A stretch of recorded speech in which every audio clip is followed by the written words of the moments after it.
6 men cave adventure in Cascade Cave. Only 4 came out. Rain is falling steadily and heavily as he and 5 friends prepare for a day of caving 80 miles northwest of Duncan on Canada's Vancouver Island. He wears a t-shirt, then 2 sweatshirts, a pair of overalls, neoprene socks, a water-resistant jacket, and rubber boots. He was carrying his brand new helmet and headlamp with great pride under his arm. What happened next? Relax, because Cave Hazards has got you covered in another true cave exploring story.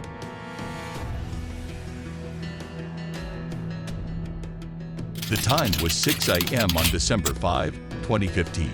Jason, a novice, has gone caving only 4 times. Cascade Cave was his most challenging exploration. Cascade is about a mile long and 338 feet deep, making it a claustrophobe's worst nightmare. Jason stands out from the rest of the group because he had the least experience and was the oldest member of the crew at the ripe old age of 43. His 33-year-old friend Andrew Munoz was the one who first got him interested in the game. Andrew, in contrast to Jason, is a seasoned spelunker and a trained paramedic who can handle any emergency.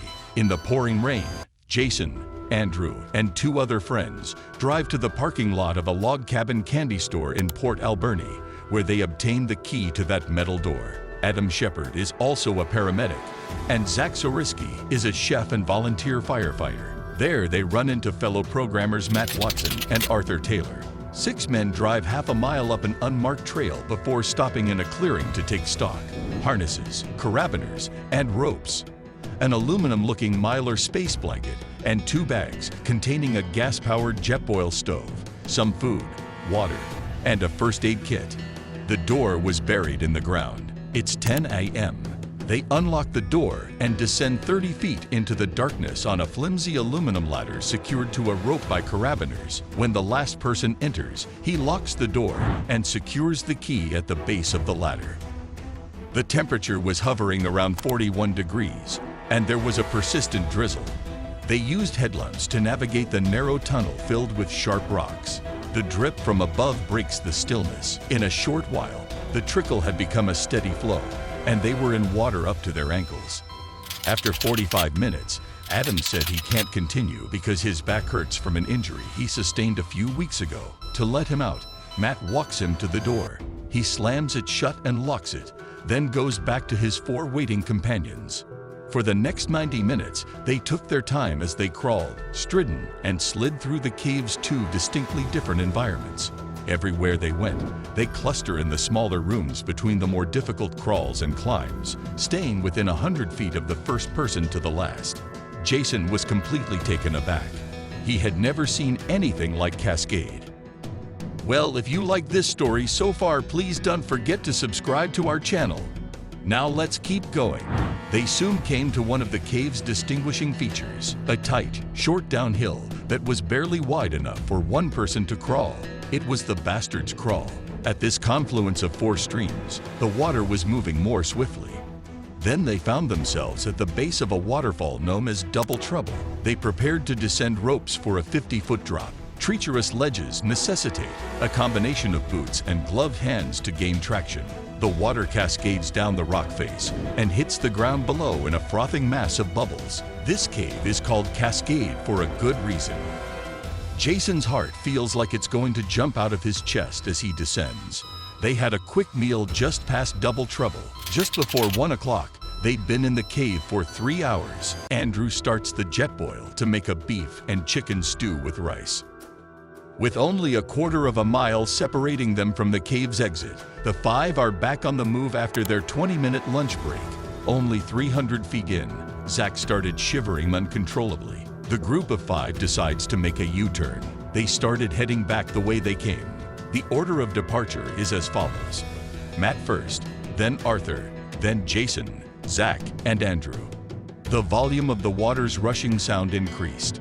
The mud was thicker and sticks more strongly to their heels than it did when they descended a few hours ago. It's taking a lot longer to get back up there than it did to get down there because they were climbing now. As 2:15 p.m. approached, the cavers made their way toward Double Trouble. The rushing of water was increased to a deafening roar.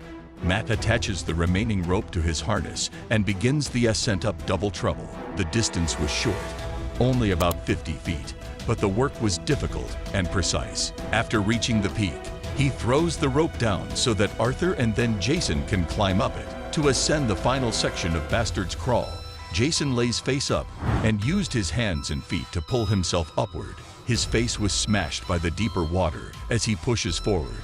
When he breaks through to the next narrow passage, he pauses in confusion because it appears to be divided in two. Since only one person can fit in this tight space at a time, he was worried about waiting at the top while the two cavers ahead of him pass him by. After about 15 feet of careful crab walking, he was swept onto his back and completely submerged by the rushing water. Water was pressing on him from behind. His foot was trapped between two ledges of rock, and he can't do anything about it. He tries to yell for help while simultaneously gasping for breath. It's been about 5 minutes. That time period seems interminable. Like flipping through a mental photo album, he sees snapshots of his loved ones. After following Jason to the top, Zach was now in the same position.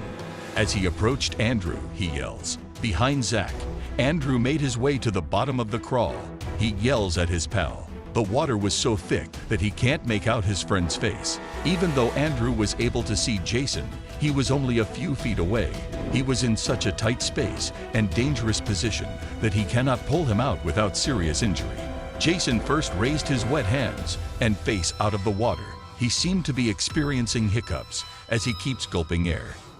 Wet through, eyes shut tight and gasping, 20 minutes after getting stuck, Jason emerges from Bastard's Crawl. Andrew places him on a slim ledge that was just a few feet above the water. Jason barely escaped danger. Andrew reassures him by putting his arms around his shoulders, and he went ahead to get the supply bags. Andrew reports that the water level is still rising, so Zach should meet up with Matt and Arthur beyond Bastard's Crawl. Before they leave, he says, "I have to get Jason warmed up. Please contact Search and Rescue if we haven't caught up with you in 30 minutes.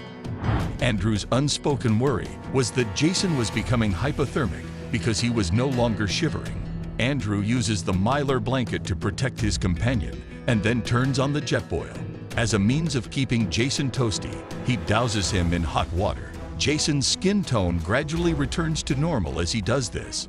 After a wet and arduous hour-long trek to the entrance, they begin their ascent. Nearing the top of the crawl, there were only about 4 inches of air left before they hit the water, which was not enough. Jason sees a ledge, and though the wall was slanted at an uncomfortable 45 degrees, they can still fit on it. The water continues to rise, almost reaching the edge, and the wind was whipped up by the torrent of its rage. Both gentlemen were aware that caves have their own microclimates, and that when there is nowhere to go, the wind whistles and keens. It was now 6 o'clock in the evening. At this point, they tunneled down about 200 feet. After being gone for 3 hours, Zach eventually returned. They were snuggling together under a blanket. There was no more gas in the jet boil.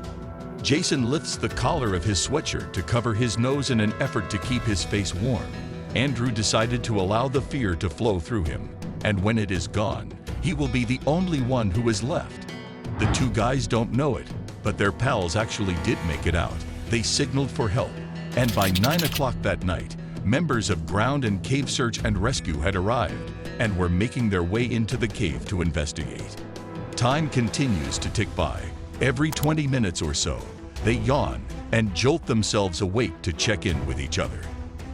After being immobile for 12 hours, they slowly stretch out their stiff muscles. Jason's groin muscle was strained, but that won't stop him. Nothing was more important than getting down on all fours and completing Bastard's Crawl. After waiting for 90 minutes, they finally reached the entrance. Now that they've reached an area where they can stand up straight, Jason spots a flicker off in the distance. Lights. There are lights. Instead of stopping, Jason charges on. Over 20 hours after entering the cave, Jason finally lets his emotions get the best of him. Finally, we made it. Do you think you'll ever take this risky trip? Tell us in the space provided below. As for me, I'm calling it a day. We hope the video was entertaining. We can't do this without our fans, so please subscribe to our channel to see more of our incredible critiques.